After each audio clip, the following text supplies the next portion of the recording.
Hello, I'm Sam from Cultaholic.com, and this is Graded for Friday Night SmackDown, where I take a look at the show segment by segment and award each little bit of grade from A+ to F. So tonight we have the final two matches for this year's Money in the Bank, which commentary have confirmed the matches will be taking place at the same time as each other. So all competitors, both men's and women's, just going to start at the ground floor. They're going to blow a whistle, I guess, and that's that. But without any further ado, let's crack on with it. Hit the intro.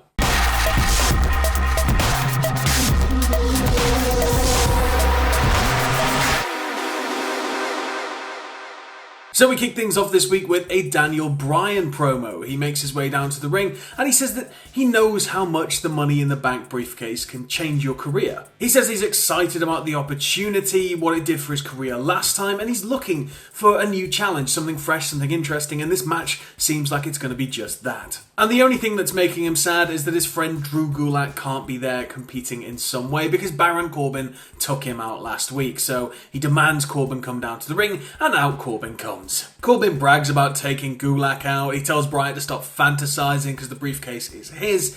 Bryan then starts to run down Corbin's past failures with Money in the Bank. And Corbin's like, no, I've changed. I'm stronger. I'm smarter. And then when we come back from the break, the two are set to have a match. Straight out of the gates, Corbin is trying to outpower Bryan. Obviously, he's a much bigger guy. He's able to throw him around a lot. He's trying to just corner him and keep him in one place and lay in some strikes. Bryan, however, just seems to be able to get away, use his natural smaller size to get away and get around him, and he's just going after Corbin's left knee. Corbin really tries in vain here to fight back. It takes him properly starting to lay in the punches like closed fists on Bryan for any distance to sort of get between them, and this allows Corbin to then take the lead. Bryan gets knocked to the floor and into the ring post. When we come back, he's still eating a load of abuse after the break, but then Corbin goes to start working over Bryan's arms. Bryan is able to escape and he sends Corbin to the outside, nearly knocking him over the crowd barrier. There's a great attempt from Bryan. He goes sprinting out for the running knees. Corbin catches him into a deep six. That was really cool. Things then spill to the apron. I think Bryan gets a couple of stomps in on Corbin, gets some distance between them. He goes for a dive onto Corbin. Corbin catches him.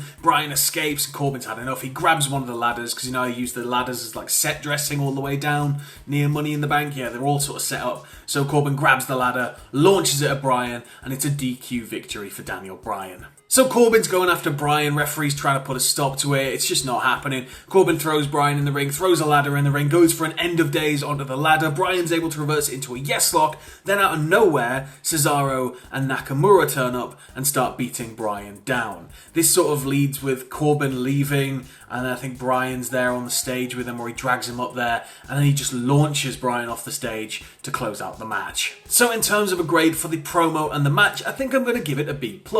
I like this one. I think both guys really worked well together. I like the smaller, pluckier Bryan trying to outwit this sort of big, bumbling buffoon in Corbin. But I also like that Corbin was able to really get a lot of abuse in there. Bryan did not emerge from this one unscathed. And that opening promo was just proof of Daniel Bryan's power as an in-ring performer. He is so good at stringing together a promo when he's got the right sort of circumstances for it, and this was a great one. Next, we have Braun Strowman come out. He addresses Bray's recent mind games, but he says he's not going to have any of it, and he's immediately cut off by Firefly Funhouse. Bray tells us that he's got something special for us this week, and it's story time, and the story that he's going to read is called The Black Sheep.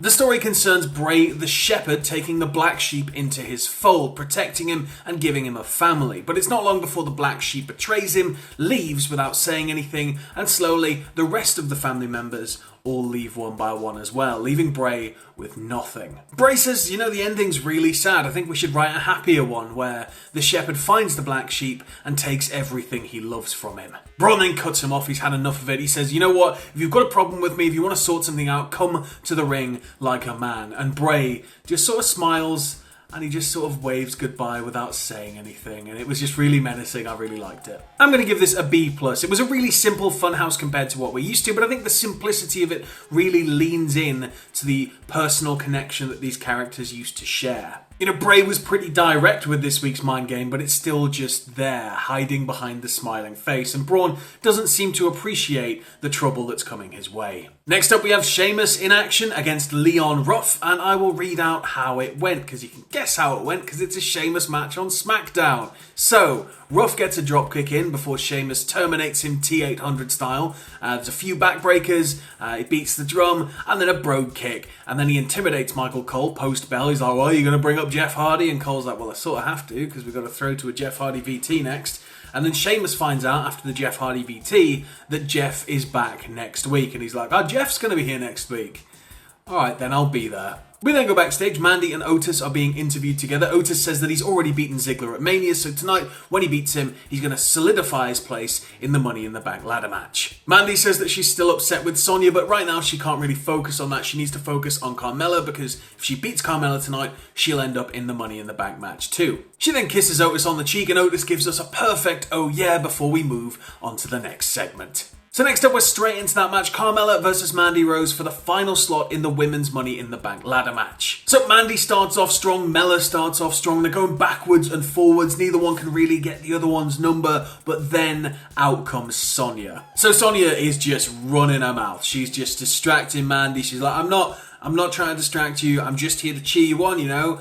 Do you remember when I was really kind and gave you my Money in the Bank thing, and I even helped you, and I pretty much climbed the ladder and gave you the briefcase, and you're still lost? And she's just really digging, just proper digging in. So Mandy tries to focus here just on Carmella. She's trying to just focus all of her energy there, ignore Sonya, but as Sonya's getting louder and louder and louder, Mella takes control. Eventually, Sonya motions as if she's going to start walking down the ramp. Mandy really gets distracted here. She turns straight into a super kick from Carmella, and Mandy's chances at Money in the Bank have been dashed. Carmella progresses to the match. Carmella wins, Sonya then beats Mandy down, and I mean beats her down. She's properly like laying into her in the ring, takes her to the outside. I think she throws her into an announce table. She launches her into the steel steps. She's like dragged off by referees, and then she's trying to fight her way back to the ring. She properly hates her, and the range here from Sonya Deville was great. Like, she straight up maximised every single second of screen time, even when she sort of came back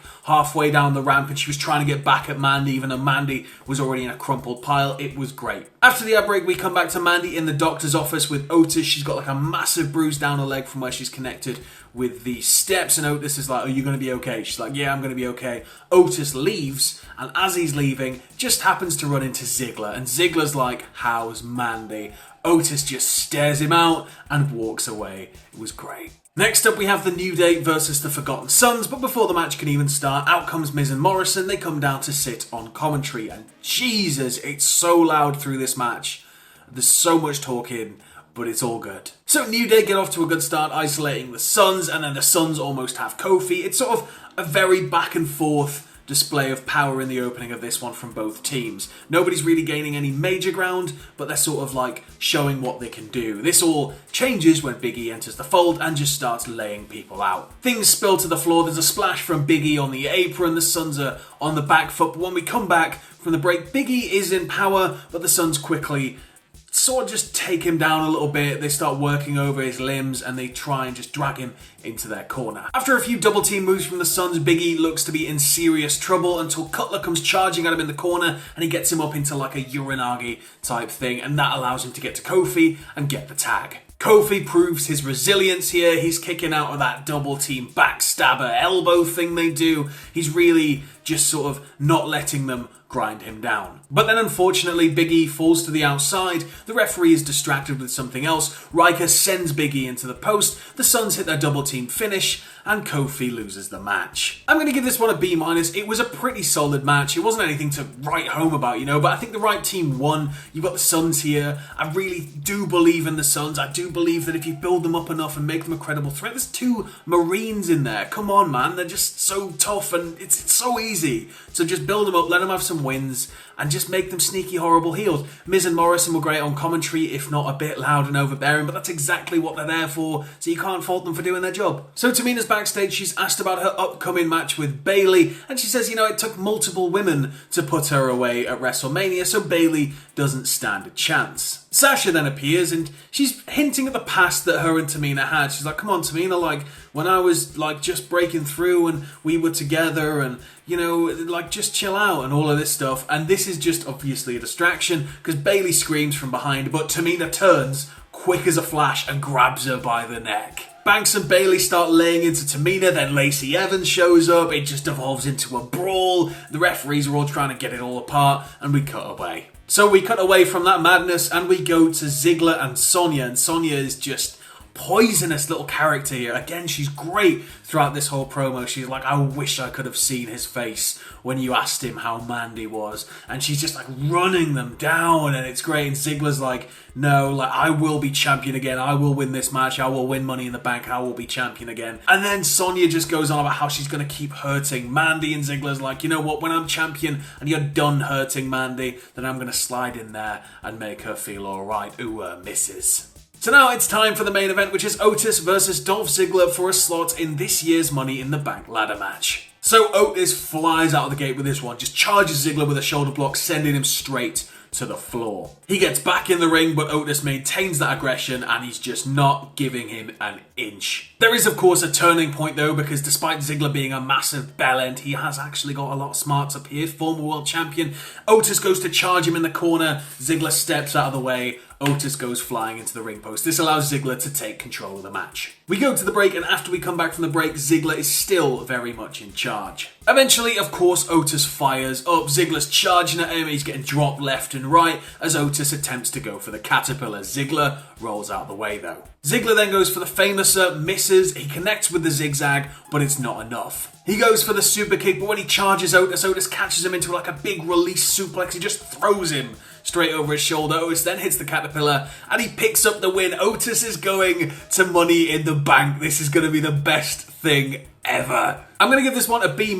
It did feel quite start-stop in places, but it ticked all the boxes it needed to tick, if that makes sense. The heart was there from Otis. Ziggler might just be the best salesman WWE has. He was bumping left, right and centre for Otis. And I look forward to Ziggler somehow cornering Otis during the Money in the Bank ladder match, because it's going to be mental this year. There's no way that he's not going to hide in Titan Towers the night before or something, sleeping under Vince's desk, and then he pops out and attacks Otis. It's going to be nuts, isn't it? Overall, I'm going to give SmackDown a B+ this week. It was very nearly an A- because of the main thread running through it all, and Sonya's promo work today was exceptional. But then when you take the rose-tinted glasses off and you take everything else into account for the week, nothing really happened outside of the 2 qualifying matches.